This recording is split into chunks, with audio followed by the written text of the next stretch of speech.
اعتکاف سنت وہ ہے جو صرف رمضان کے آخری عشرہ میں کیا جاتا ہے۔ رمضان کے سنت اعتکاف کا وقت 20واں روزہ پورا ہونے کے دن غروب آفتاب سے شروع ہوتا ہے اور عید کا چاند نظر آنے تک رہتا ہے۔ معتکف کو چاہیے کہ 20ویں دن غروب آفتاب سے پہلے جس مسجد میں اعتکاف کرنا اس میں داخل ہو جائے۔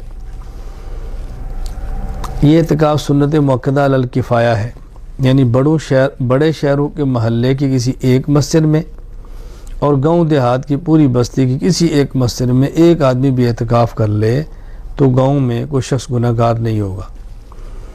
جس محلے یا بستی میں اعتکاف کیا گیا ہے اس محلے اور بستی والوں کی طرف سے سنت ادا ہو جائے گی، اگرچہ اعتکاف کرنے والا اس بستی کا نہ ہو، کسی اور بستی کا ہو۔ آخری عشرے کے چند دن کا اگر اعتکاف کیا، مکمل عشرہ نہ کیا، 10 دن نہ کیا تو اعتکاف نفل ہوگا، اعتکاف سنت نہیں ہوگا۔ عورتوں کو مساجد کی بجائے گھر میں اعتکاف کرنا چاہیے۔ اعتکاف کی نیت زبان سے کرنا ضروری نہیں، دل سے کر لینا کافی ہے۔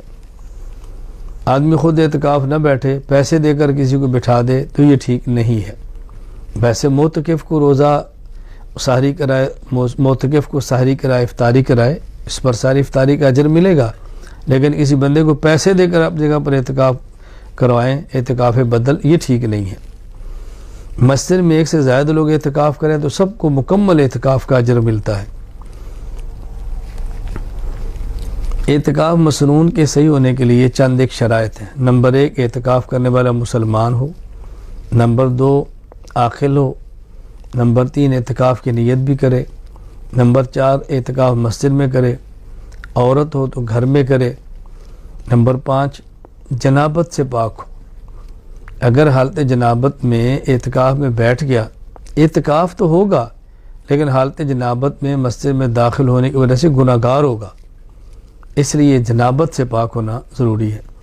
اگر عورت تو حیض اور نفاس کی حالت کے اندر نہ ہو، وگرنہ اس کا اعتکاف نہیں ہوگا، چونکہ اعتکاف کے لیے روزہ چاہیے، سارا میں روزہ رکھ نہیں سکتی۔ پھر اعتکاف والے کو چاہیے کہ روزہ رکھے۔ اگر اعتکاف کے دوران ایک روزہ بھی چھوٹ گیا تو یوں سمجھیں کہ سنت اعتکاف اس کا ختم ہو گیا۔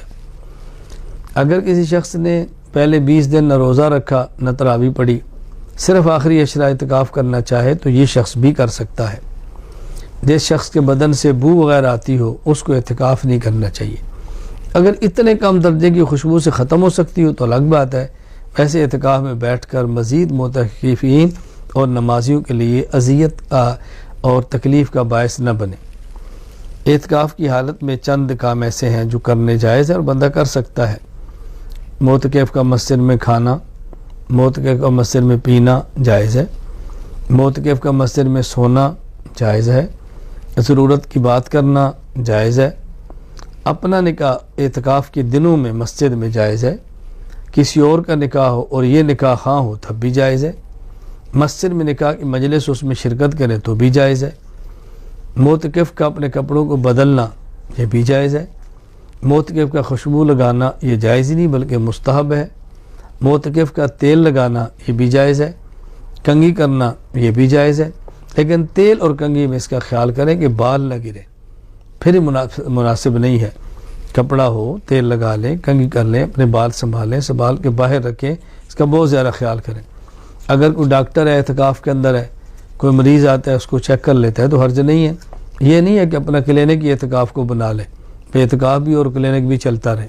ویسے کوئی مریض آ گیا ہے، کوئی مسجد کا ہے، کوئی نمازی ہے تو اس کو چیک کر کے نسخہ دے لے تو جائز ہے۔ اپنے برتن وغیرہ دھونا یہ بھی جائز ہے۔ معتکف کا اپنی نشست گاہ کے اوپر چادر لگانا ٹھیک ہے، کوئی حرج نہیں ہے، بلکہ اس سے آدمی کو ایک قسم کی خلوت مل جاتی ہے۔ اپنی نشست بدلنا یہ بھی ٹھیک ہے، ایک جگہ پہ اعتکاف میں بیٹھا تھا، ضرورت کے تحت جگہ بدلنی پڑ گئی ہے، کوئی حرج نہیں، بس مسجد کی حدود کے اندر ہے۔ بقدر ضرورت بستر، برتن، سامان وغیرہ رکھنا یہ بھی ٹھیک ہے، کوئی حرج نہیں۔ معتکف کا تقاضے کے لیے مسجد سے باہر جانا ٹھیک ہے، اگر قریب جگہ نہ ہو، دور ہو تو بھی ٹھیک ہے، لیکن قریب جگہ چھوڑ کر دور جانا یہ ٹھیک نہیں ہے۔ معتکف حاجت کے لیے باہر جاتا ہے، بیت الخلاء کے لیے لائن لگی ہے، اس کو وہاں انتظار کرنا پڑتا ہے تو جائز ہے۔ بہتر تو یہ ہے کہ انتظار مسجد میں کرے، لیکن اگر ایسی صورت بھی یہ مسجد میں ہے تو اس کا اور بندہ آئے گا تو اس کو تکلیف ہوگی تو وہاں بھی انتظار کر سکتا ہے۔ کچھ چیزیں ایسی ہیں جس سے معتکف کو بچنا چاہیے، بغیر ضرورت کے باتیں کرنا سے بچے، فحش باتیں کرنا باہر بھی جائز نہیں ہے، پھر روزے کی حالت میں، اعتکاف کی حالت میں، مسجد کے اندر بہت بڑا جرم ہے، بچنا چاہیے۔ ضرورت سے زائد مسجد میں سامان لانا یہ بھی مناسب نہیں، اور اگر اپنے ساتھ اعتکاف کرنے والے کم مالی حالت کے ہوں، اپنی بڑی حالت کے مطابق لانا، اس سے بھی ذرا احتیاط کرنی چاہیے۔ کوشش کریں کہ ان دنوں میں اس طرح چلیں کہ اونچ نیچ کا فرق کم ہو تو زیادہ مناسب ہے۔ مسجد کی بجلی گیس استعمال کرنا یہ بھی جائز ہے، حال برتا کوئی سگریٹ کا عادی ہو، حقے کا عادی ہو تو یہ اس کے لیے جائز نہیں ہے، اس سے بچنا چاہیے۔ حاجات طبیعہ کے لیے باہر نکلنا، غسل کی حاجت پیش آ گئی فوراً جائے، تقاضے کی حاجت ہے چلا جائے، اس کے لیے جائز ہے۔